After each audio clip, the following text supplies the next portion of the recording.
What's up, gamers? Welcome to Battle Mallet Podcast, Episode 11, Wracking Change. Battle Mallet Podcast is a podcast delving into the minds of four busy gamers. Our annual trip to the Nova Open convention, playing the games that we love and balancing life with those games. I'm Jared. I'm here with Trace. I am not a goat. Jason. I am also not an animal. And Danny. It's just me, guys. Sorry. It happens to the best of us. So Wracking Change this episode. A lot of big things coming out. Announcements coming out of GenCon and the big Armageddon Day at Warhammer World at the GWHQ. In this episode, we've got a hot dissection kind of talking about those announcements and the kind of unforeseen release of the Dreadfane box game. We'll talk a little bit about Kelar's Fall, which is our narrative campaign that we're going to slowly work our way through. We've got a Cracked Glass segment talking about the upcoming Season 3. So part of the announcements, Beastgrave, Warhammer Underworlds Beastgrave, will be Season 3. Talking a little bit about the results of GenCon, and then we'll close out the show. But before we dig into the meat, what's everybody been up to? Trace? I said I'm not a goat, but I've been painting lots of them. Yeah, you have. Still to this day. Just slogging through the Beastmen, and just trying to get those, to a nice standard. Not trying to win any awards with them or anything like that, but just trying to plug away. I got some lots of ungores and gores and best of gores and all the gores and your mama's gores. Red gore. Discontinued paint. Yep, red gores.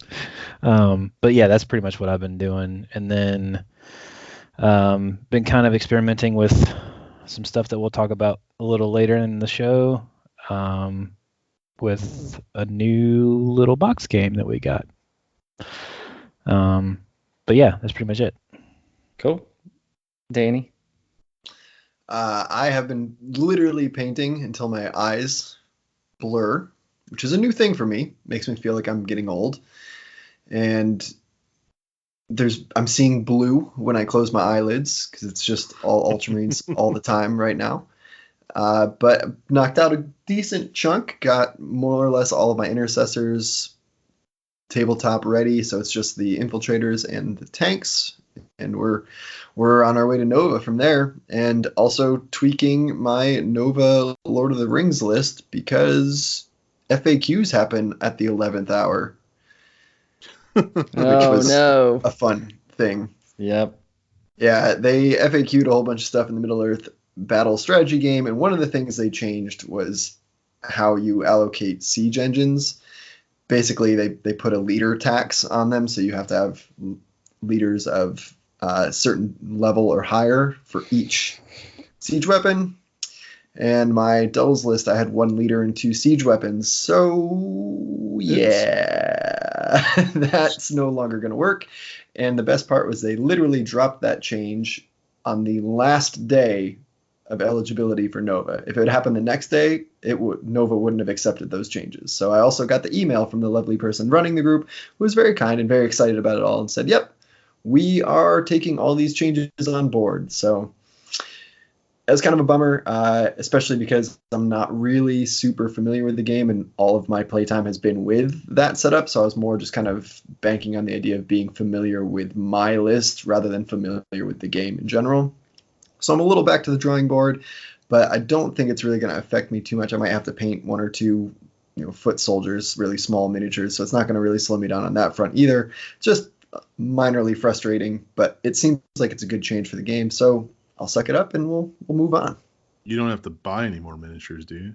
I don't think so. I haven't looked because I'm just in straight Ultramarine mode, but I'm pretty sure I have at least 2 spearmen somewhere on a sprue. So. Cool. Should be good to go. Just means one of my beautifully painted ballistas is just going to sit in my case for all of Nova now and never see the sunshine. Oh. You should just get it out and like mount it on a hat or something. I Like was they thinking do at maybe, graduation. yeah, I was thinking maybe I would just kind of, let them take turns, right? Like first game will be Ballista A, second game Ballista B, so they Oh, don't there you go. get jealous, you know. Yeah. That's cool. Jason?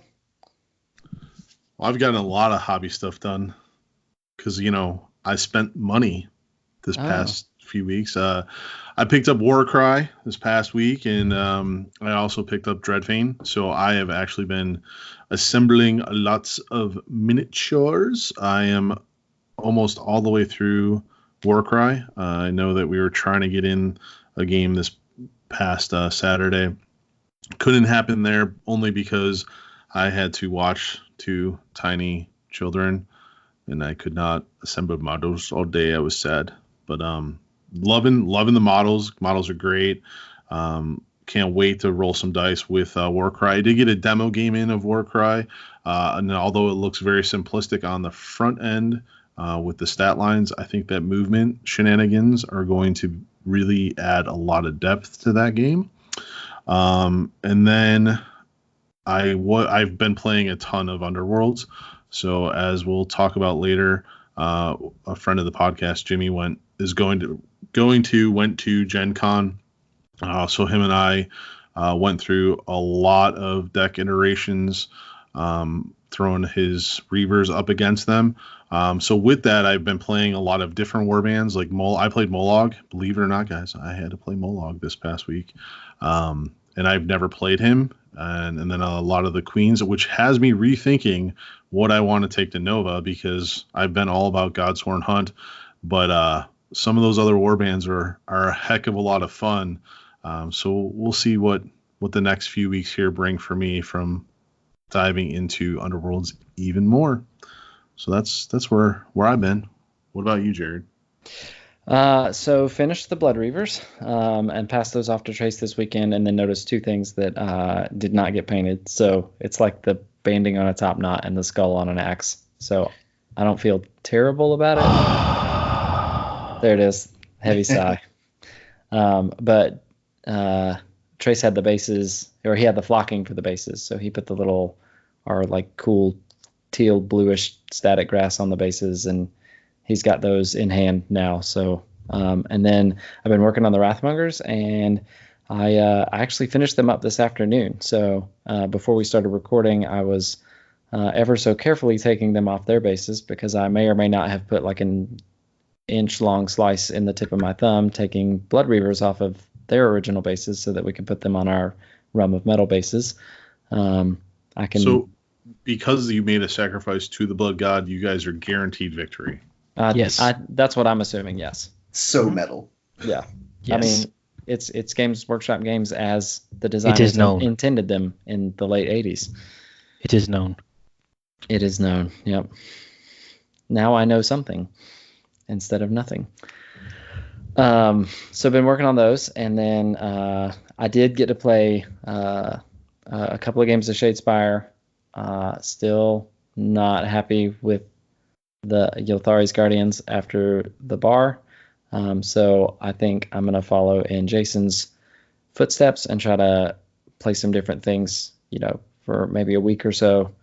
We have 3 weeks before Nova, so maybe just try to get out of the mindset for Yelthari's and play some other things and see if I can tighten up activation choices or figure out, different ways to approach the game that, I haven't been able to get my head around. I think I'm looking forward to that. I think that will be a refreshing exercise for you, and really, for our listeners, you hit on Treeple right away. Like, you knew the way you wanted to play him, you knew the deck construction, and really for any tabletop game, sometimes you just gotta kind of wipe the slate clean and get a refresher. And it's another thing of Underworlds that we all love is you can pick up a warband and play a week and get that reset, so you can go back and be great with the trees again. Yeah. I'm hopeful that I'll be able to make things work. And if I can't, there are how many other warbands? 17. 17 other warbands. Yeah, that I could choose from. So it's not like I am hurting for options. So, and with that, I have assembled the Condemners out of Dreadfane. So the Sequitur models, they're the easy to build Sequiturs. And I actually built all 8 of my Cypher Lords for Warcry. So I actually made some decent progress this week as far as hobby things go. So, yeah. I'm looking forward to you guys both like tooling around with new decks too, because it gives me an opportunity to get some practice games in without you guys like knowing the decks like the back of your hand. Yeah, that's fair. So I'm excited about doing that. Yeah, that should be good. So, Danny, are you excited about deck changes? So stoked. No. Like I'm speechless. I couldn't be more excited. Like Avengers Endgame got nothing on these deck changes, guys. So happy to hear it. So happy to hear it. So goats and blood for the blood god and deck building and darn UGW FAQs. I think that pretty much sums it up. Yep. That covers it. That's it. Hit all the bases. Nice. So so we'll take a break and then we'll kick into the hot dice segment. So talk Didn't about the slice your latest thumb news. on that set of bases, did you? No, I did not. Damn. We'll be right back.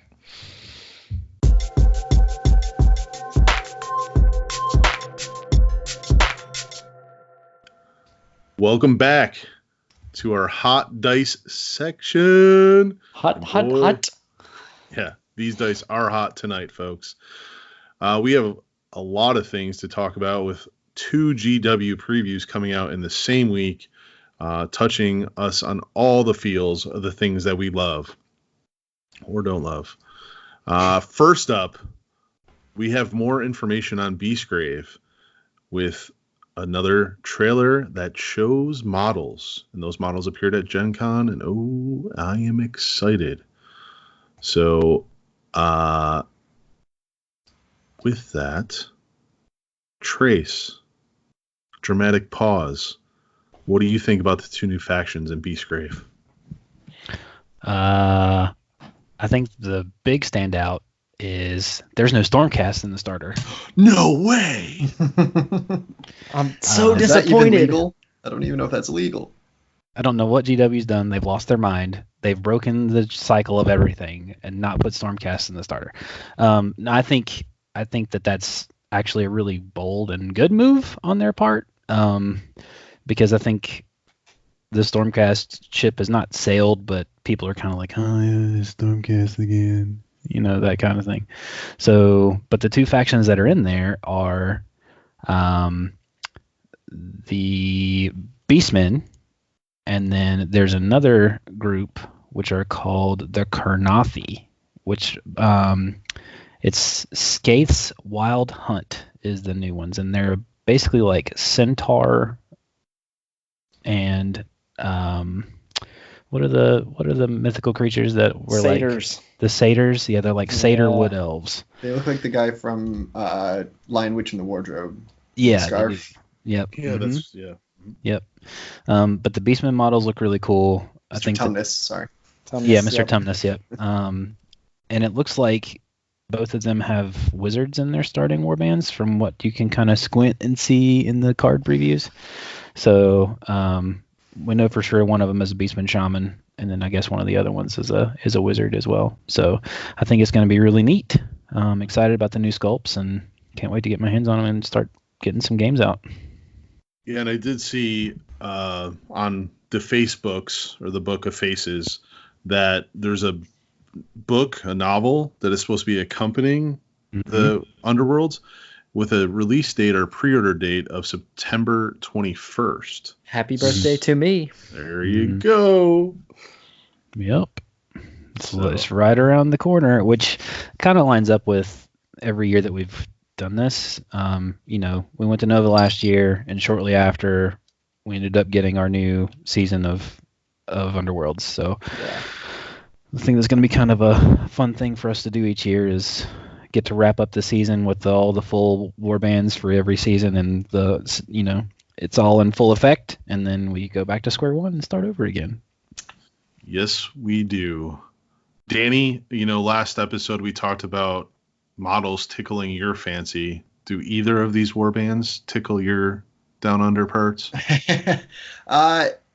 Not, they one of them gently caresses the underparts. One of them particularly tickle. It's like an accidental brush against the Beastmen, because some of the Beastmen models are pretty tight. Like I like the two bigger models. I don't know. Like I know there's like Bestigors and all sorts of stuff. I don't know my lore enough to tell you which ones, but the big models in that set are freaking awesome.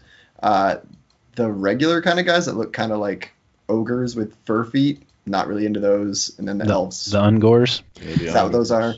They're not really doing it for me. But the elves, those are cool. Like again, my thing is like GW makes incredible models and they look fantastic from a technical standpoint, but design wise, they're just not doing a lot for me. The one of the Ungors that Jason and I have already talked about that we both like a whole lot is there's one that's like literally carving a line across his chest. Yes. With his knife, which is amazing. Super cool. That is my favorite. It's pretty thematic, like the blood sacrifices and all that stuff for the Beast of Chaos. And then Jared, you being an elf lover, what about the other faction? Are we going to see a shift from the Treeple to the Beastple? Is that a word? The beast? Yeah, I don't know. The Deerple? I don't know what they are. I don't know. Given the recent bar, we might see a shift away from the Treeple before then. But I mean, I think they're definitely cool.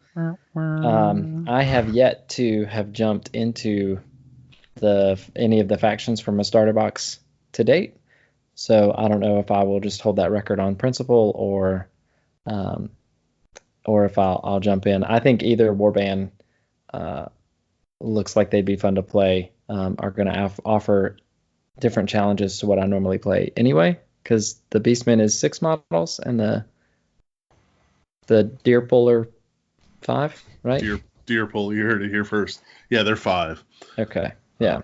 So, but I would have my like free calculated risk into Martyred with the cat thing if I took the Deerpull. So, so we'll be back in a crack last section later in this episode to talk about bold season 3 predictions, and I'm very excited to give you all my thoughts on that. So we're going to move past Beastgrave.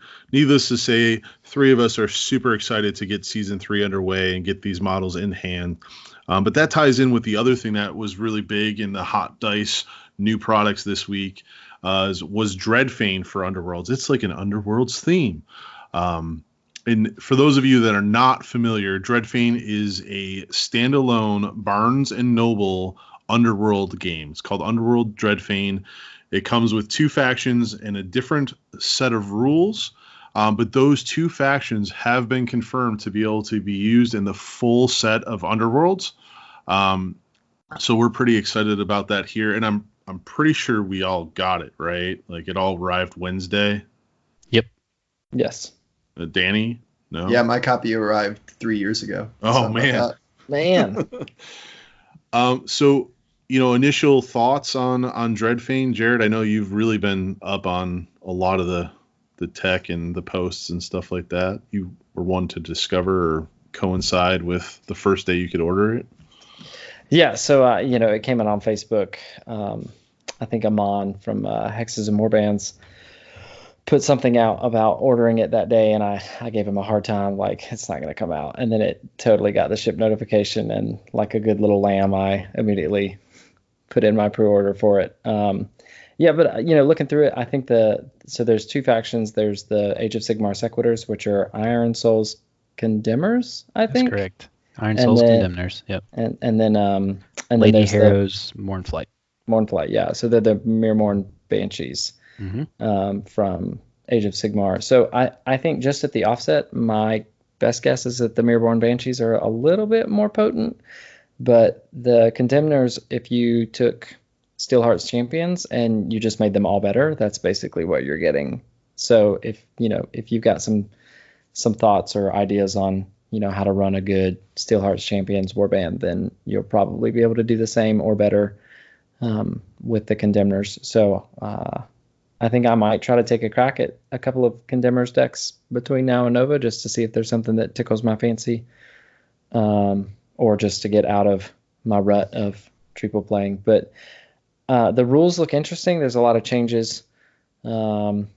normally in Shadespire, or Underworlds, if you kill an enemy fighter, you get 1 glory. In Dreadfane, you get 2 for a kill, and so that's one big change. The action of going on guard means that you can't be driven back, as another big change. And then there are a lot of other subtle little changes. There are keywords that are added that basically provide keywords for rules that already exist. So scything means you attack, all adjacent models. And then there's a new kind of rule called ensnare, which basically means that you ignore dodges on defense dice. And then I think there's some other subtle changes in there. But I'm actually interested in playing it with my wife, since the decks are pre-built. So there's no thought that needs to go into that aspect of the game. And at that point, it just becomes, like any other board game. So the idea that you can, open it up, your deck's already made, it's designed in that fashion, should be interesting. And then there's also the hazards, which provide like in turn circumstances. So like you might have to discard 2 power cards and draw 2 power cards. So it makes it more like a board game. There's some more randomness involved than, like the hyper competitive mode that we get into with regular Underworld stuff. But the models, of course, are amazing. And I think it looks pretty cool. So I'm excited to actually play it, and then to also play the warbands within, actual Underworlds competition. So basically what you're saying is Dreadfane, full standalone board game, and then it does have faction cards, which you then can use universal cards from the full Underworlds game and build a deck around these warbands. Right. Okay. Yep. Trace, anything you're super excited about for Dreadfane? I know you've been tinkering with decks as well.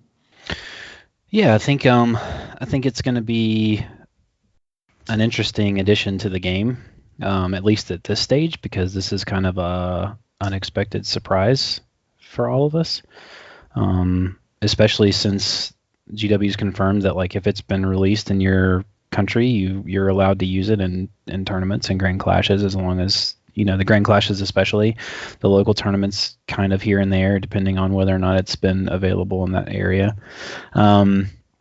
Overall, I'm kind of agreeing with Jared's assessment about the warbands so far. I do think that Lady Heroes are a little stronger. Just at first glance, I'm not I have this completely unfounded speculation, but I think a lot of the stuff that Iron Souls does, they kind of want you to be at least from my opinion, they want you to be aggressive, but their inspire mechanic, which is you have to roll a critical on either attack or defense dice.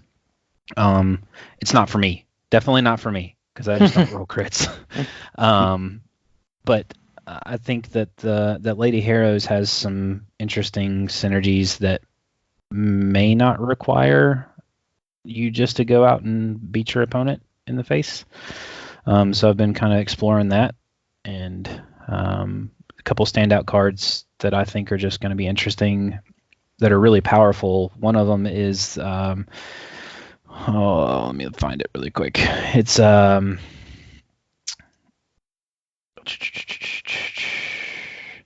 Dominion of Death. This is kind of this card is score this card in the third end phase if you have scored the most objective cards. So if you've basically been able to hit on your objectives, and you've scored more than your opponent, then you'll score 3 glory at the end of the game, which I think is a really powerful card. Because if you can just deny 1 or 2 of your opponent's objectives by being cagey or getting a fighter off the battlefield or whatever, I think that you can score that not relatively easy, but I think it's an interesting card. And then there's some other cards in there too that there's been a bunch of people that have already covered a lot of this stuff, so I'm not going to get into all that, but I do think that there's some synergy there, but I'm excited about them. Cool. And then with it being a board game and being Danny's wheelhouse, Danny, could I interest you in a game of Warhammer Underworlds Dreadfane? Yeah, absolutely. So I've always I have we can talk about this some other time. I have my issues with the core idea of that game in general and how it plays, but I love the idea of just having kind of like pre-purposed decks and just simple, almost, pack and play setup. Because while I understand for the competitive gamer, building a deck is, that's what it's all about, and tailoring that and really lavishing over the details of how you want your warband to play and finding synergies. And that's really cool. It's just not me. But the idea of like, hey, yeah, this deck is pre-built and it's balanced against this other deck that's pre-built, and we can just kind of throw down and have some silliness. That's super appealing to me. So yeah, you could definitely get me to play that. Well, fantastic. One thing to note, those decks are both 20 cards each.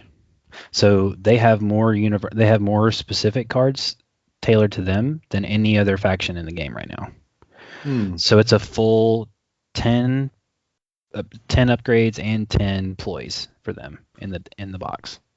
That's an astute observation, Trace. I think we'll get back to that later in the bold predictions for season 3. Sweet. Well, cool. I mean, I know, Jared, you've emailed Nova to see if these warbands will be allowed, given the fact that they're not readily available. And I do believe the original release date through Barnes & Noble was the end of August. But I think you received a response back, correct? Yeah, so they said that, so I emailed about whether the warbands would be legal, and then the 2 new keywords, scything and ensnare specifically, and they responded in the affirmative that yes, the warbands will be allowed at Nova, and that they would just use the interpretation, the definition of the rule from the Dreadfane rulebook, which makes sense because it's not an ability that has not existed, before. So scything means attack all adjacent enemy fighters, and ensnare will mean ignore dodges on defense dice. And then there, from the community, there were other questions that were more nuanced about activations and, the guard scenario. So if you look on the Warhammer Underworlds community Facebook group or Warhammer Underworlds community Facebook community, I put a post up announcing that I had asked about Nova, and I'll continue to follow up on that thread as I get more feedback. And you can check our page too, because I'll put it out like on our Twitter and stuff when we get a full answer. I'll put the whole answer so that it's all out there. Not the hero we deserve, but the hero we need, Jared. I do what I can. Well, good. Well, we'll close the book right now in the hot dice section on Underworlds. Wait. Oh, wait, what? Yeah, you're just seriously. me, wow, man. just No. I said on Underworlds, gentlemen. You need to slow down. I'm bad. leaving this section. You're right. Stop the presses. I don't know if I want to go where you're going. Jeez Louise. So, close the book on Underworlds, as we've had 2 sections in Hot Dice on that topic, and moving into more grimdark content. My bad. Yeah. Stay with me. Because we got a huge announcement this weekend from the second preview at the GW day at their HQ. Now, it's been teased. If you're following us on Facebook, I did post some pictures on a Space Marine Lieutenant that's been circulating around.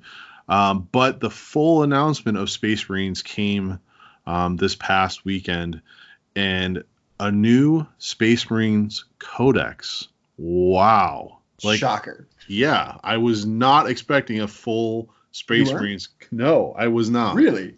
No. I thought that was maybe one of the most obvious things that was going to happen when they released those models. What did you think they were going to do? Just give data sheets for them? Yeah, I was thinking a supplement. I did not think it would be a full codex. I thought it would get the Chaos 2.0 kind of update where it would not invalidate the old book, but then you would get this book where you have the additional data sheets and stuff. But a full reboot within 8th, right? So that's really, really cool, though. We're not changing editions, and I cannot remember a time where a codex came out within an edition and then was replaced by another codex within that same edition. Has that ever happened before? Didn't that happen in 6th, the Space Marines? Didn't we get 2 Space Marine Codexes in 6th? I don't recall. Anyone I'm looking at my shelf. Hold on. But the other cool thing of that was now the Codex. There are 2. I'm pretty sure there's 2. I've got these 2 Codex Space Marines Codex. That might have been the shift from the end of 6th into early 7th, maybe. Maybe you're right, but who can tell? Someone on the internet will tell us we're wrong. If anyone has done it before, it would have only been the Space Marines. Yeah. Oh. Trace, Chaos Space Marines to 3.5? Chaos 3.5? Was that a brand new codex? Yes, but I wasn't really playing them in, so okay. I'm not a valid source of information for that. So this is a rabbit hole to which we are uninformed. Let's move on. Move on. Can't fact check. Somebody that's listening will Google fact check us and let us know if we're wrong. But anyway, then the supplements, and that was kind of something that I thought was cool. We talked about that as a group back in 7th and 6th when the supplements started to come out for Space Marines. Like how cool would it be if every faction basically had a supplement? Danny's lucky enough he gets his day 1, you big old jerk. Hey man, when you pick the front runner, it only helps. But what are our thoughts on League One? White Scars is the second one. I mean, that's strange. I like it actually. I like it, but I think it is strange considering especially what Primaris miniatures are available right now. Because like when you think of White Scars, you think of bikes and land speeders. And those aren't things that the Primaris Marines have, which might be something they might be getting in the near future. But as of right now, it's kind of an odd one. Yeah. But I like it because I like the White Scars. I think they're cool as hell. And what do we think about 2 additional Space Marine characters now being Primarisized? All about it. Really? You're down with it? You're down? So I am a sucker for a good reboot all the time, like movies, TV shows, now miniatures. And from the moment that they redid Karn, like Trace will tell you, I geeked out so hard. And I don't even play Chaos, but I was like, this is just so cool that they redid this model with the new technology. And just like they captured the essence of that original model. And they did it with Ahriman. They did it with Marnius Calgar. They did it with Tigurius. Like Typhus too. Like it's so cool when they redo these models. And so I'm here for it. And a big guy named Abaddon too. Oh, that one is real cool. That like there's just so many of them, but like, it's not just redoing the model. It's like you're changing the story where this is like some strange process that they could die, and now we'll have three models that have gone through the Rubicon. Yeah, I get it from a fluff standpoint, but I think at this point, like the Space Marine fluff to rule relationship is like wildly all over the place, and I'm kind of the mental space where like Primaris is very clearly the future of the Space Marine line. Like they are not going to continue designing traditional Space Marines, and so I'm just kind of looking at it as like this is just a new Tigurius model. The Primaris thing doesn't really weigh on me because like if we're gonna get a new Tigurius model, it's gonna have to be Primaris. Like they're never gonna make him normal. I mean, I get like yes, and that this is the nail in the coffin for the old Space Marines, right? Like we've now seen that we've all speculated, we all knew it was coming, but this confirms. They did leak some of the rules, and Jared, they even included Grey Knights. What do you? They did. So what is it? Is it Shock Assault? Is that the name of the rule? Yes. Yeah. So any units with this rule, when they are charged, when they perform a charge, they are charged, or perform a heroic intervention, they get an additional attack. And they said that it even applies to Grey Knights, and Trace, it even applies to Chaos Marines. So I don't know. I was going to interrupt you, but you did it for me anyway. That's right. So it makes me wonder, like, okay, Grey Knights with Nemesis Force Falchions already have 2 attacks, so now they have 3 attacks on the charge, or when they are charged. So I don't know. Maybe there's something to be done there. I mean, I can't count as high as the number of attacks that Corn Berserkers will get now if they're Oh my World gosh. Eaters with this. So, Crazy. Yeah, because World Eaters already get an additional attack when they Yep, charge, it's a different or rule, charge, or too. perform a heroic intervention. Reavers are going to have 4 attacks, I 4 think. attacks with apiece. Yep. Blades. Good old 4, strength 4, AP not attacks. So strong. Right, Hey, man. Jason? I mean, it's okay. They're Let's good. not go down this rabbit hole again. Buckets of dice or buckets Check back of dice, a couple man. episodes if you want to hear the thoughts on Jason's views of Reavers and Danny's views of Reavers. Well, but the fact that they're redoing the Codex, like, make Reavers great again. I bet They they will could. be tweaked. I would guess that they're going to be tweaked. It would be Yeah. That's true. And that's a Check great segue into the model range. And my favorite model of the model range is the Reavers Lieutenant. Lots so of good. motion in it. So I will be getting it, even though Reavers are not my favorite right now. What else? I mean, Trace, what's your favorite model of the new range that they've announced? Get away from her, you bitch. That's my favorite one. Oh, really?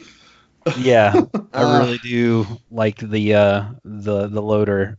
It's just a ridiculous model. Yeah. And it's I love not- the It hit is- mounted heavy bolter. and it has 4 infantry shredding heavy stubbers on it. Ugh. You know what it actually reminds me of more is the Walker from Avatar. It Oh, does. yeah. It reminds me of the Walker from Avatar, the knuckle up robots from the Matrix, and and then Ripley in Aliens with the Yeah, loader. that's awesome. Like all of them combined. It's like they just took all of those and be like, let's make all the open cockpit robots that we've seen in the movies and shove them into one dreadnought body. I'm with you, Trace. I really, really like it, and it's getting a lot of hate online. Like, I really like it. I don't know why. I just do. really, really like it. I think it's a nice model. To me, it doesn't feel Space Marine. Like, design-wise, it has all the looks of Space Marine, but the idea of this, like, cockpit walker it feels very Like foreign who would to me. do that? Who would Well, I know make the Grey Knights a have model that. like that the linchpin of their competitive format right now? But I mean, even that is different from this, right? Like, Yeah. like it just, and that was weird when it came out too. It just Agreed. it doesn't feel like something. It's unexpected, which is not a bad thing. It's just it's still not really getting. Okay. We'll see if you're saying the same thing when the sisters come out. What are they called? Penitent Engines, right? Yeah, Isn't that the same? Yep. Yeah. Yeah, Okay. because those the are difference there though is you have a psychically crazy psychopath driving an engine with chainsaws for hands. Like that's paying for the their sins difference. through blood. Like, Yeah. Oh, like- I mean, it's fine. You're just a hypocrite. That's all it is. oh, okay. As long as we're being clear. Danny, I get what you're saying. It doesn't feel very Space Marine, but robots with pilots sticking out of the front. are Hey man, the heart definitely wants what the a heart thing. wants, you know. Yep, I get it. That's true. So yeah, I mean, it's a cool concept for sure. It's just I think for me when I think about like one of the reasons why I like the Redemptor is like it still had, and I get that these are not dreadnoughts, so don't at me, but like the dreadnought was like there's something so cool about the concept of the dreadnought and like the revered near dead warrior, being brought back for like the only most dire of occasions, and then it's like, Yeah. but then we also just built kind of one that you can ride around in for fun. Like, Yep. and that's just kind of weird to me. It takes all the weight out of the only in death does duty end. Yeah, or only when you're tromping through the jungle. Yep. Okay. So Danny, Yes. you're so critical of the models. What do you have any favorites in No, this? I only dislike the one model. Oh, okay. What's your favorite then of the new announced models? My favorite is that Crosaro Khan model is freaking awesome. Yeah, it's pretty. Like him holding the head, the bird on his shoulder, put a bird on it. I'm there. Also, the whole kind of cool Mongolian vibe that they've really, leaned so hard into on it. It's just a really cool reimagining of that character, and I'm very curious to see if they ever create a Primaris version of him on some kind of bike, because that's what the Khan does. Do you think that because he's Mongolian, he'll get a special role to knock down your shitty wall? South Park reference, people. South Park reference. Maybe so, but I think that's more of an Imperial Fist thing, right? It is. Hey, Jared, the last one goes to you. What's your favorite? I think that the Reaver Lieutenant is pretty cool. None of them really jump out at me. I'm not your stock Space Marine player, so they all look like the sculpts in and of themselves are all really cool, but like I think it's that Reaver Lieutenant is probably the one that jumps out at me the most. But one thing I did note in the release statement that came out on Sunday, they were talking about the chapter tactics, and there are 8 chapter tactics and 19 successor tactics. Yep. Yeah, I wanted to say something about that and the idea of supplements. Like, they showed a whole bunch of supplements, and they also made specific note of of how different chapters are going to interact and what they're going to have access to now. And I think we're definitely on the path of like no longer having a Dark Angels Codex, but having a Dark Angels supplement to a Space Marines Codex. Yeah. I think the same thing for Blood Angels, Space Wolves. Like, I truly believe that's where they're going, which I think makes a lot of sense in a lot of ways. Yeah. There are so many repeated data sheets between a Dark Angels Codex, a Blood Angels Codex, a Space Wolves Codex, and the regular Codex Space Marines. I think it makes sense to put as many shared entries as you can in a single book. Yep. And then only sell the book that like specific chapter players will need. And it'll kind of stop these kind of weird loopholes where like this one book was printed first, so it didn't have this unit. And then this next book was printed second, so now it has that unit, while the unit should have been in the first army, but they just don't have it, so sorry, you're screwed. Like, right. Boom, you print out all the Space Marine generic stuff in one book and then supplements to supplement. So, wild speculation moment, tinfoil hat. You, in the new White Dwarf, in the Blood Ravens stuff, this has been pointed out that I saw on the internet somewhere. One of the predators in there, it looks like a predator. It has a assault cannon on the top, and it has hurricane bolters on the side. And it is not like a Land Raider or anything. It's like sitting right there in the middle of the picture, and it's got. So I don't know if they're gonna give like new vehicle rules or what. I mean, that's not a stock kit, obviously. Yeah, there was another, and they may be incorporating it. And I think where you're going is the supplements allow them to do that. Correct. But like different variants on different vehicles and stuff like that. That model in particular was a kit bash that's been around for quite some time. Like it appeared, it's a customer's army from over there, and it's just like a random. But that doesn't mean that they didn't take that random kit and go down the route where you're saying, which is adding the variety of models. And that would be my question, to the group and to really everybody is, I think you're all right. I think that they're incorporating all these, and I think Danny mentioning like the Dark Angels getting folded into a supplement. But how do they differentiate? Like, because we lost that. Like, it's one of the reasons why I moved away from Dark Angels when we went into 8th, is not only because I had all these Primaris that were printed up as Crimson Fist, but the flavor of what made the Dark Angels was lost by having access to all of the units of Codex Space Marine and a lot of the vanilla rules. So with them releasing supplements, is your prediction that we're going to get a large model range for with each supplement, or just one model? I would think. Yeah, go ahead, Trey. Sorry. I don't know that you're going to get any like new models with this. I think your new models are already presented to you in the new like scout vehicles and stuff like that. I think that's what they're introducing with the new Codex. And I think what you'll see probably with the supplements is you'll see your units that are unique to that faction, right? So like you'll see like Dark Shrouds and all that other stuff for Dark Angels. But I think you'll also see this army cannot use these units listed below in Codex Space Marines.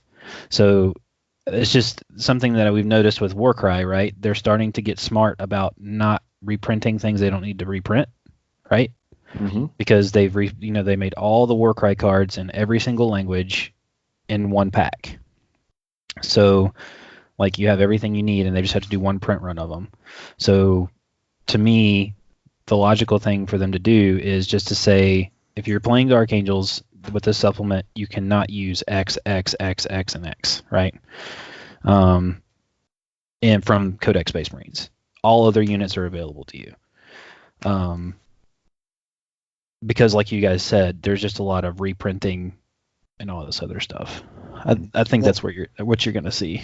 Well, I also think I think you're kind of looking at it from a somewhat narrow viewpoint, because if you look at the description of these new supplements, like Ultramarines are going to have their own specific psychic powers. Mm-hmm. White Scars are going to have their own specific psychic powers.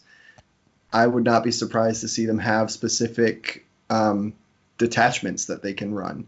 I would not be surprised to see them have some kind of flashback to the formation rules, things that kind of help you guide you in building your army to make it have that flavor in new ways, because it's going to be a whole book, and if it's just some data sheets and some fluff, I don't think they would go through that trouble.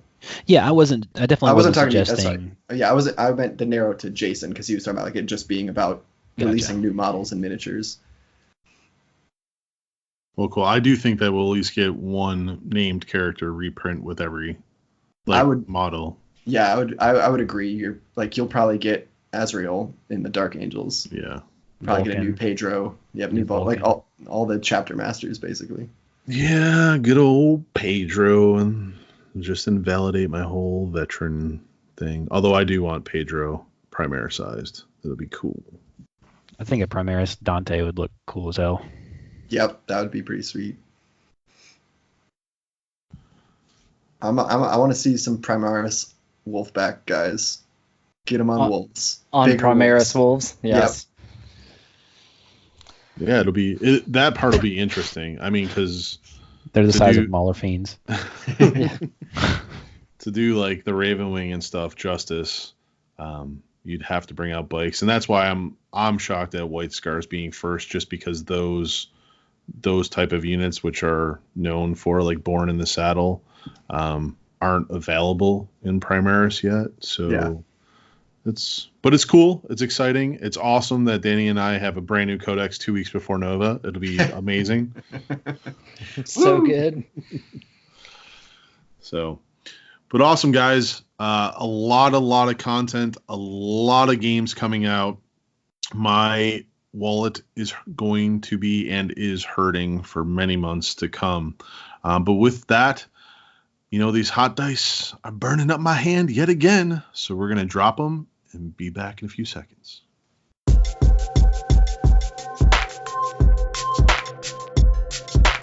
Welcome back. So this past Tuesday, you guys took part in a battle to help shape the fate of Kelar's fall, correct? We did. Unfortunately, life crept up on me, so I wasn't able to be there for that. So, but Jared, you and Danny threw down with some Ultramarines and Tyranids. We Classic did. rivalry. Whoa. So, Jared, why don't you tell us a little bit about the mission and what you guys played? Yeah. So, the setup for the mission was supposed to be the Ultramarines and the Crimson Fist having come together to help protect the major hive city on the planet from both the Chaos, the Black Legion Warband, and from the Tyranid. Like Trey said, life finds a way to get in the way sometimes, and I mean that's part of our hobby life now is balancing life in games. And so he wasn't able to make it. And then Jason had some things that he had to take care of, so he wasn't able to make it. So what was going to be a 2v2, 2,000 points total, ended up being a 1v1, 1,000 points each. But the idea was the Imperial deployment zone was basically behind the wall of a city. And the No Man's Land and the Tyranid slash what was going to be Chaos Deployment Zones were basically the ruins outside of the city wall. And the story is such that civilians are making their way from the outer parts of the city, trying to get into the Hive City to get into protection. As the Tyranid, my job was going to be to eat things. Trace was going to have his own private objective, which I won't spoil because I can bring it up, for another future mission. And then the mission of the Imperial forces was going to be able to rescue as many of the civilians as possible. So what I did is I have some old Kazarkan models that I used to represent, batches of civilians being escorted by planetary defense forces. And so I set up the Ultramarines deployment zone was behind a wall. And then, my Tyranid deployed outside of the wall, with your standard 24-inch no man's land in between, and then 6 figures in the middle. And the figures we rolled for control, and then whoever got control of them got to move them. And so sometimes they were running around like crazy people. I don't know if anybody ever played Command and Conquer Red Alert, but there were the ore mining trucks. Oh yeah. Yeah. So if you blew up the ore mining truck, the technician would get out and he would just like run around in random directions. So that's totally what I envisioned as it was happening. So like, of course, Danny would win one and he would move it like closer to the wall, and then I would win one and be like, oh yeah, these bugs, they're terrifying, but there's giant space robot men climbing and flying over the wall. Those are scary too. So that was the mission. So he was trying to rescue people and I was trying to eat things. Awesome. Well, Danny, it sounds like you had your work cut. The Ultramarines had their work cut out for them. So, tell us what you brought to this mission to try and, save all these civilians from their terrible, terrible deaths at the hands of the Tyranids. So I brought some fast-moving evac vehicles in the form of 2 repulsors, who had the fly rule, which was important for getting over top of the wall because there was only 2 access points, and if I had to try to get through those access points, it would have been all bad. There would have been no way that I could have ever survived that mission. So I took those repulsors, filled them with 5 intercessors apiece and a lieutenant, and then also took some infiltrators. And so we had some guys out in no man's land trying to rally these bumbling civilians from turn 1, and that was all I had. It was small but effective. Not Jared, the first time he's heard that in his life. Savage. Yeah, your wife was the last one who told me too. Oh! Don't bring a knife to a gunfight, yo. I got ultra. And Jared, what did you bring to kill Danny? So I had a Trigon Prime, so going with the Jormungandr High Fleet so that I could pop extra units into tunnels and get that extra cover without having to spend the 2 command points, in the first phase. And so I had that unit of 12 Gene Stealers, a Broodlord, 22 Hormagaunts, 20 Termagants, 3 Tyranid Warriors, and a Hive Tyrant. Flying Hive Tyrant. So, try to represent a swarm, like not a, I wasn't trying to bring like the game-breaking 40 Gene Stealers with the Swarm Lord and all that nonsense. Just trying to represent the idea of a swarm, moving its way through a planet. Awesome. So, sounds like you guys both had kind of thematic forces based off of what you kind of planned to do. It's kind of fitting that Danny actually brought 2 transports to a mission where you have to try and get people out of there, which I think is cool, even though by rule they can't fit because they don't have a Primaris keyword. Jared allowed it. That's right. It's my mission. So Danny, why don't you give us a little bit of a recap from your point of view about how you felt the mission went? All right, so like I said, from the first turn, I had the infiltrators just camped out in no man's land, and I put them with a group of civilians. So basically, we decided that one model represented a group of 5 civilians. And so I put the infiltrators with them, kind of threw their big blue arms around these civilians and said, like, hey, we got you. We're going to get you back inside the wall. And then I set up the repulsors kind of on 2 flanks of the wall and tried to split the difference. And Obviously, the idea was to get to the civilians as quickly as possible, but because of all the Tyranid craziness and mayhem and smoke and fire, those civilians didn't necessarily know that the big blue machines were the good guys, and so they would run around, and I think I only ever got like one of them to get close. The rest of them, they all kind of just wandered about, and brought out the repulsors and just took aim at the fastest moving creatures on the board.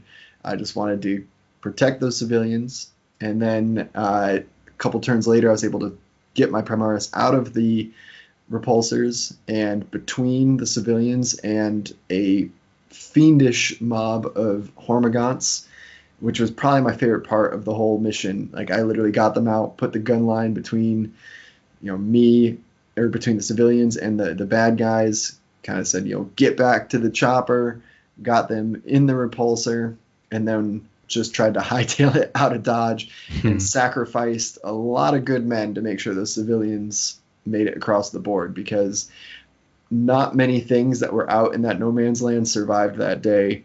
In fact, my warlord threw himself into single combat with a hive tyrant with a small chance of success and died upon some giant scything claws. So noble. Had a whole squad of intercessors try to buy time by throwing themselves at 10 gene stealers and all sorts of nastiness, and they eventually got eaten alive as well, but bought enough time to get the repulsors back across the wall and get the civilians to safety. Yeah. So awesome. Go ahead, Jason. Yeah, like it was. I showed up a little bit late, obviously because I didn't play.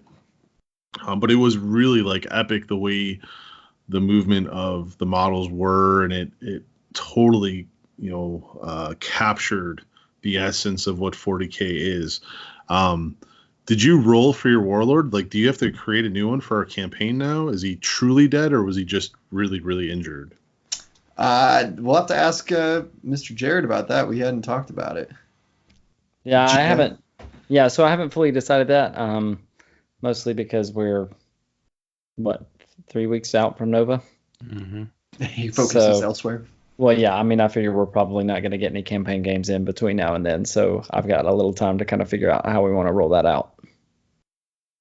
But I don't think on the first mission I'm going to murder his lieutenant. I think so. I think you should make him make a new one. That's a noble sacrifice. That can go down in the halls of glory that That's he true. saved civilians. That's true. I mean, it is a thing that a Space Marine would do. Except if I was there, I would have shot the civilians. So that's true. Because that is what Crimson Fists do. Yeah. Save the bridge, screw the civilians. Dark day. Yep. So, Jared, what do you think that you could have done that could have potentially allowed you to consume a little bit extra biomass? Not fail psychic tests. Yeah, that'll do it. Do it. I think in the last 2 turns of the 6 psychic powers I tried to cast, I got 2 off. Nice. I think there was 1 turn where literally none went off. Nice. So I don't know. The Kelar field around the Hive City messed with the Hive mind. I don't know. But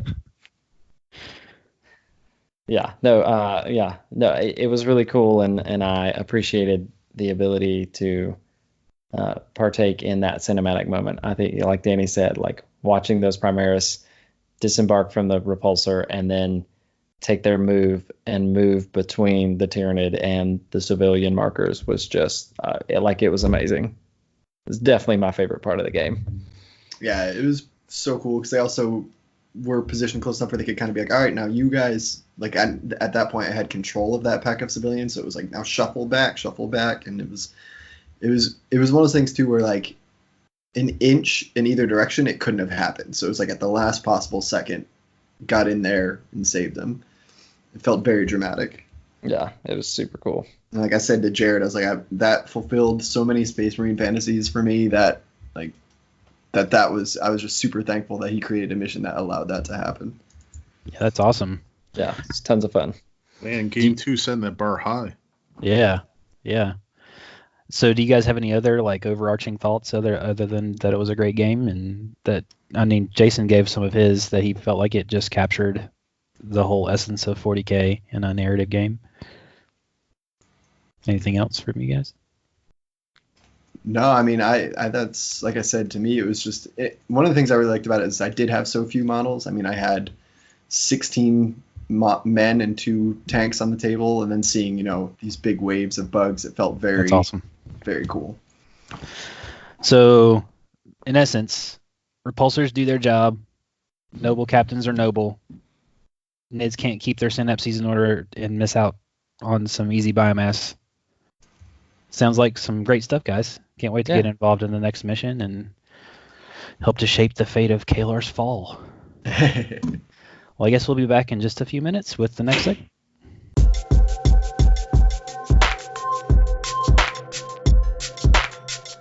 All right, everybody, it's that time again for your lovable Shadespire idiot to lead a cracked glass segment. You know how much I love this game. I also love to hear my own voice, so let's do this thing. When it actually works, right? Yeah, true. So we have Season 3 of Underworlds bearing down upon us, and I gotta be honest, I think I'm really excited about it simply because I think it might force people to actually start calling this game Underworlds, because it's wildly different than any of the other expansions we've had so far. It is Warhammer Underworlds Beastgrave. You boys excited? I'm very. Goat Boy is ready. Oh my gosh, Jim Brewer. That's a callback. Yeah. Child of the 90s. What can I tell you? So, from what I can tell, there's some big old bold words on these cards, and it is looking to me like a keyword. Anybody want to fill me in? Are these keywords? What are they doing with this game? Jason, hook me up. So in Dreadfane, I think we're getting our first glimpse at Season 3, and there are much more bold letter words on the cards. So, and then Dreadfane being a gateway type game, the core mechanics should stay the same. So I believe that some of the things that you're seeing in Dreadfane will carry over into Season 3. So the bold letters, and then, like objectives, which score immediately, are now called surges. And then you're going to get wording on the card, like objectives, like if and, which further tightens up certain things. So if you do this and or you do that, you score this glory, which has been confusing with some of the cards in Season 1 and Season 2.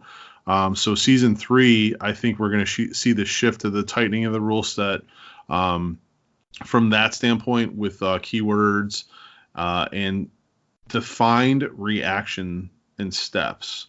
So, one of the other things in Season 1 and 2 is there's not really a defined of like before the attack, during the attack, after the attack, or change attack with any action within the game.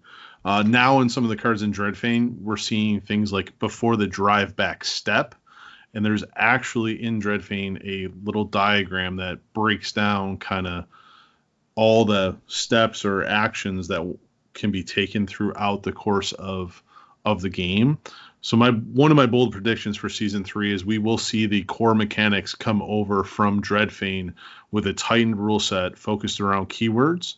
I also believe that the guard mechanic that we're seeing, with where when you're on guard, you will not be able to be driven back, as I think that is a huge boost not only to guard itself, but will help with objectives, because now you can get on an objective, and unless they have a ploy or a successful attack, you will not be able to be pushed off of that objective.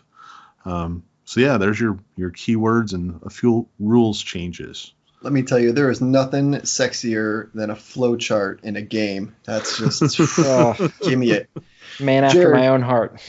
Jared, are you confident that these changes are a glimpse into the world of Season 3? I think it would be hard for them to not be. Like, I can't imagine releasing a gateway game like Dreadfane. So Dreadfane is similar, I think, to Blitz Bowl.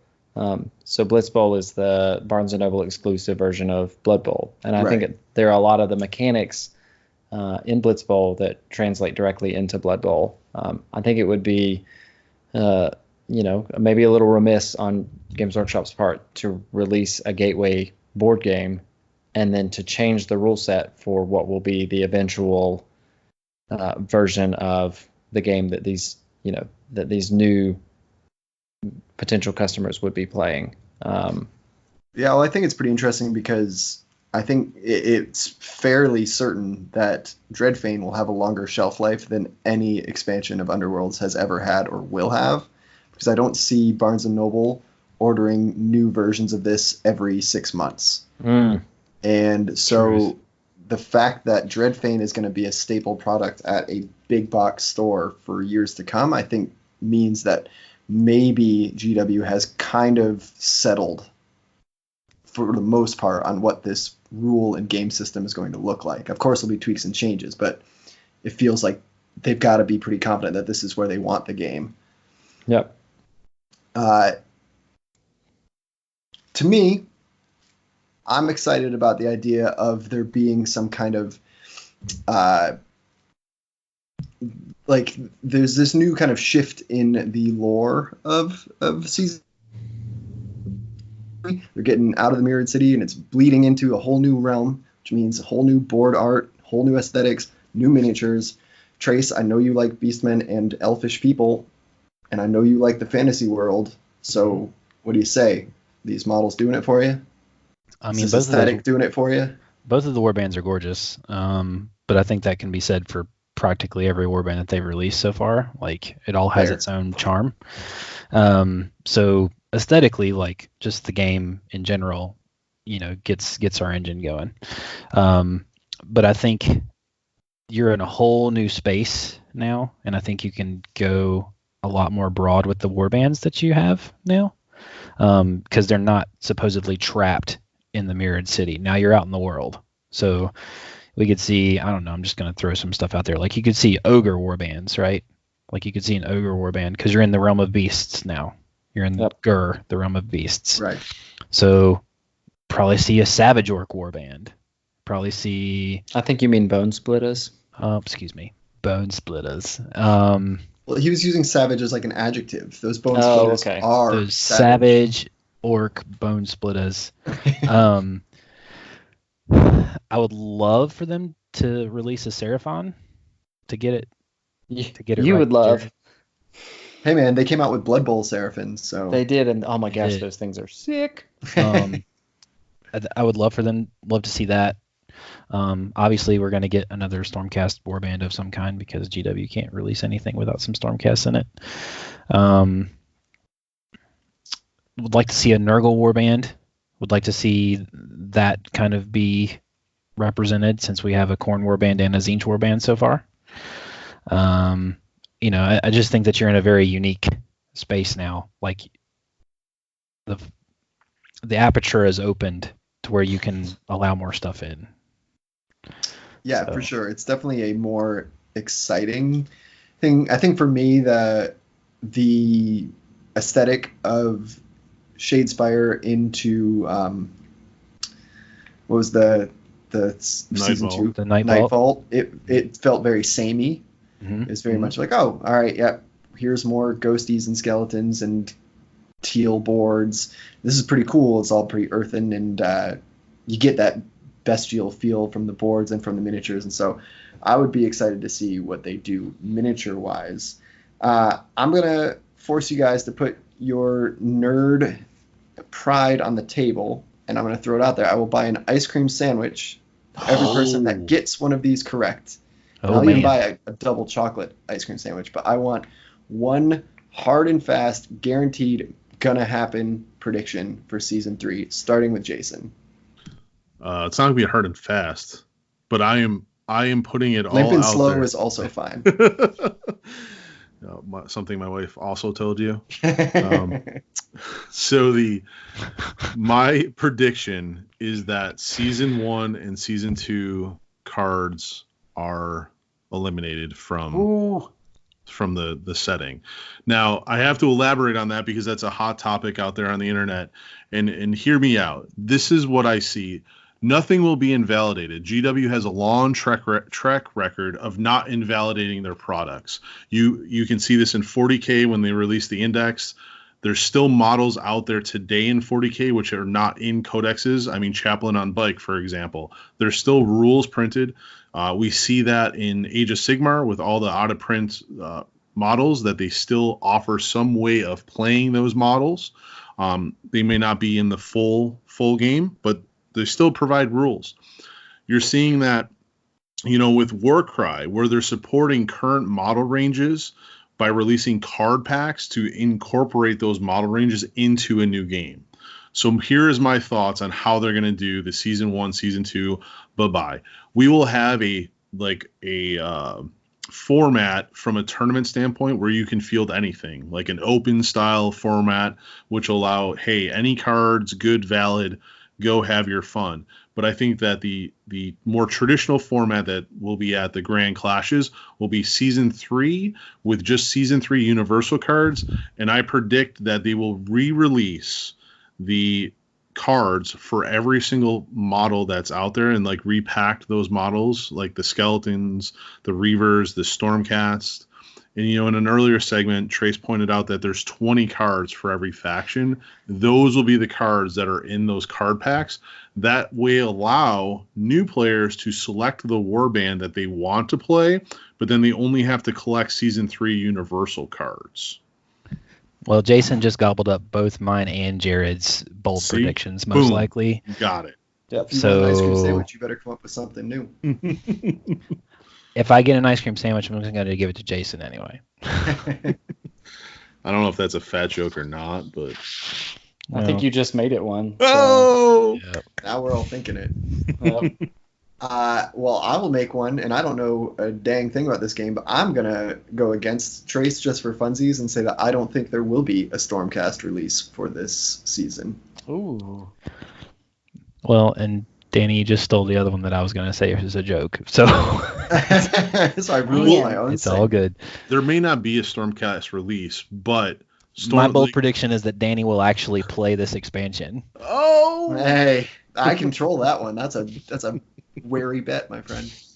I will buy it for you. Put the models together, and you will buy me an ice cream sandwich, which I will then give to Jason. It's such a good deal for you. It is.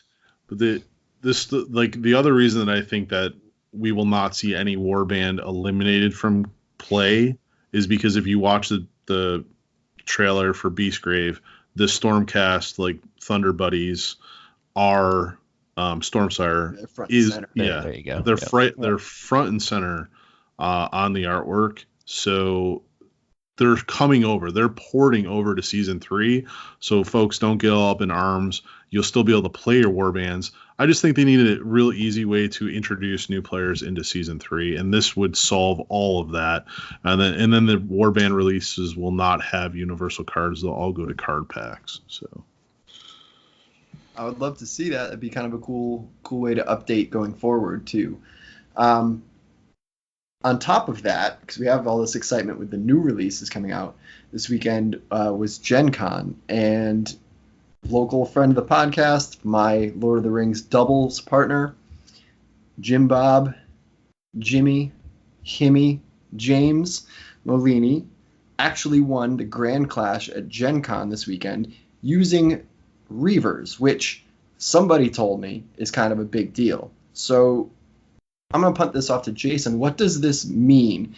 Obviously, it's pretty incredible that we know somebody that won a pretty large and pretty important tournament, but I've been told it means something for the overall meta of the competitive game, and I think for you have a special reason why it's important for this area in particular.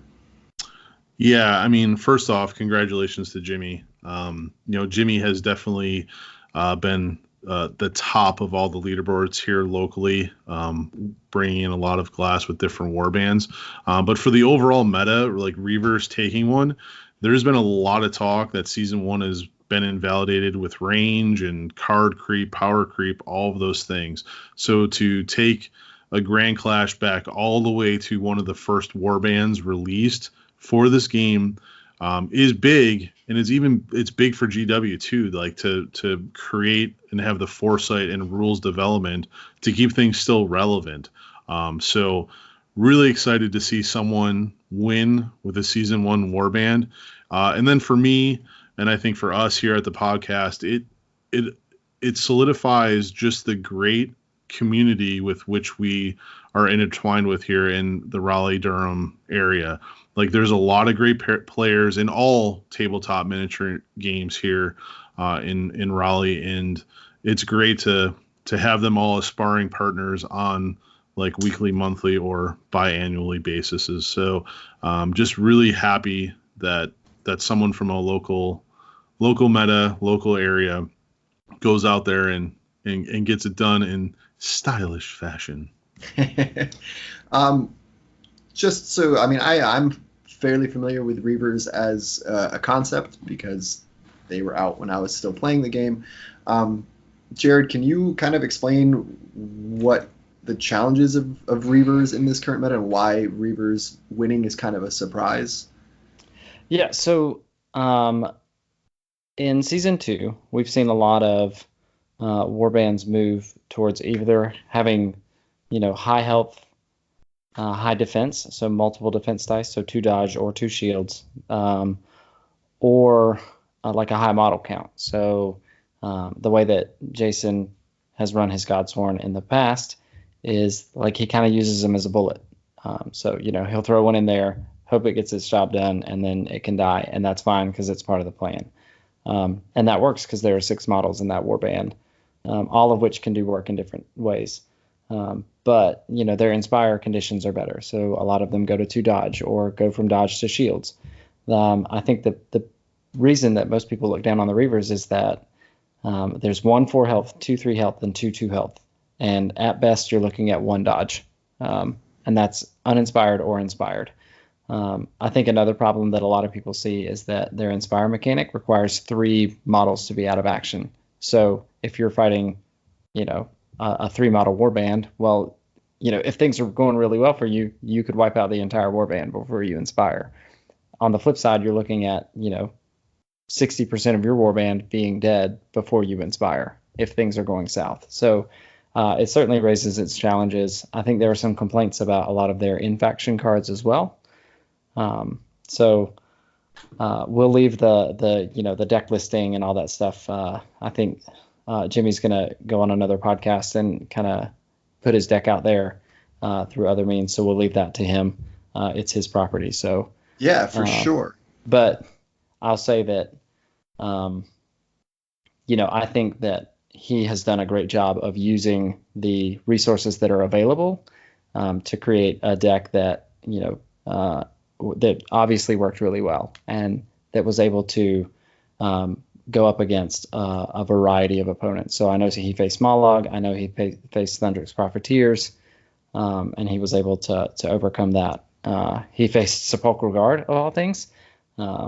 So I think it was doable. I think that they just got pushed down to the wayside because they haven't done anything for so long. Right. Well, like you said, I'm sure he'll be talking about it soon and sharing his information with the community. Jason, I know you have a bit of an inside info, so without spoiling it for everybody, you want to give a teaser to how maybe let people try to crack this code before they listen to the podcast of what the trick was here? On the deck tech, it is more that Jimmy, the way he designed his deck, he does not care if people die like within his warband. And Jimmy is very, very efficient with activations. He understands when to push, when to pull. So the deck was constructed very well to fit his play style. And he brought back Shardgale in a real way. All right. Well, you'll have to tune in once we have the information on when and where he will be appearing with that tech information. We'll shoot it your way. And again, big congratulations to local boy Jimmy, killing it on the big stage, winning at GenCon. Big things happening in the Underworlds universe. We'll be back in a few minutes with some other GW news and fun.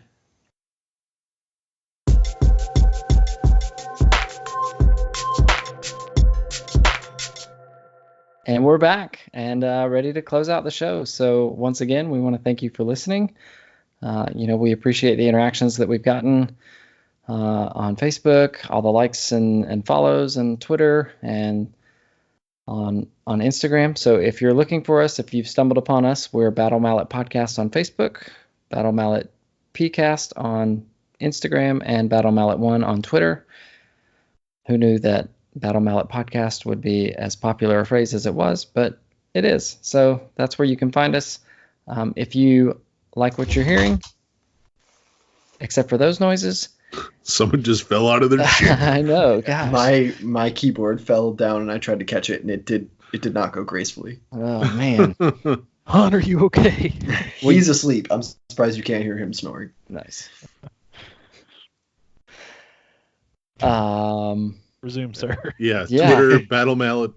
Battle Mallet Podcast on Facebook, Battle Mallet PCast on Instagram, Battle Mallet 1 on Twitter. And if you like what you're hearing and you want other people to have the opportunity to find us kind of organically, as they search for random podcasts, leaving us reviews on Facebook and iTunes is the best way to make that happen. And if you have feedback, if there's something that you would like to hear us talk about, something that you're tired of hearing about, or both, please, reach out, send us a message on Facebook, add us on Twitter. Right? Did I say that right, Danny? You killed it, man. You're Yes. so modern. I am. I'm hip. I'm with it. Certainly not the father of two children who has no time for social media. Wait a minute, isn't that your job? Isn't that your job? Yeah. Aren't you a tech priest in real life? You've been outed. Technology evangelist. It's not exactly a tech priest. Tech priest. Anyway, give us some feedback. Yeah. And if you're bored, come hang out with me in Discord. That's true. Yeah. That's Jason telling you that he's bored, so somebody go and save him. Yeah, please. So we have our Discord channel. We'll probably be in it pretty regularly, for the next few weeks leading up to Nova, as we all theory craft our Shadespire decks and work on hobby progress and just in general hang out after the kiddos go down / the doggo goes down. I'm already asleep by then. If you see me in the Discord, that's a lucky day. That's like a shiny Pokemon because I am never in there. So yeah. Danny just beat a world boss on World of Warcraft and pokes his head in and says, "Bye, trolls," and then goes to bed. That's what's happening. That is pretty much 100% of my interaction on there. Yep. So if you're somehow a fan of me specifically, which I don't believe you are, but if you are, good luck. You ain't finding me. Got that privacy on lock. Yep. I hate my fans. How about that? Come back. Gosh. You're like The Rock from the 90s. When you see him at Nova, just walk up and punch him in the back of the head. Turning full heel makes for a more interesting story, guys. Oh, that's true. That's true. If you can find him at Nova. If you can find him at Nova. Oh, man. Yeah. So, lots of new stuff coming out. I know that, collectively, 75% of us are excited about Beastgrave. We did get verbal confirmation that Danny would play Dreadfane. So that's good. Yeah. And but we're still working on him for Warcry. I don't think it's going to happen, but we'll try to figure it out. I'm not saying anything. I've already given up too much. All right. Don't push me any farther. So for the Battle Mallet podcast, we are three dads, and based on his opinions of the new Walker model, a man who will never put a baby in a baby carrier. Nope. You will see Han in a Bjorn before you see a baby in a Bjorn. There we go. Just letting you know. The fact that he knows Bjorn. Yep. Yep. He's gonna wear one. Yep, totally. No, man, I'm going with I want one of those cool rappy things. That's what I'll go with. Sling rings are the best. Anyway, we digress. This is Jared. Sling ring is what Doctor Strange uses. If that's what babies is, I'm down now, and I was not down before. This is Jared signing out. This is Trace signing out. Danny using the real sling ring to out. Peace. I'm Jason Table Dude Murray. Get the hell out of here.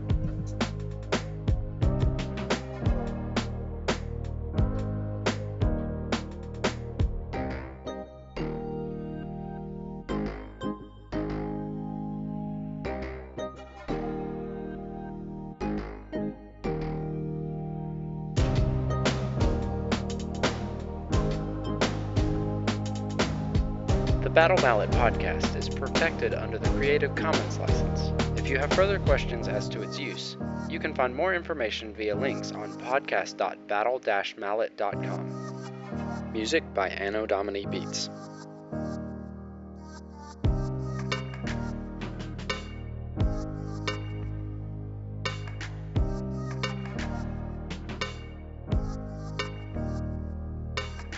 Does it go where you take your... Never mind. I had counted down, Jason. Oh, that's a donkey punch. That's what that is.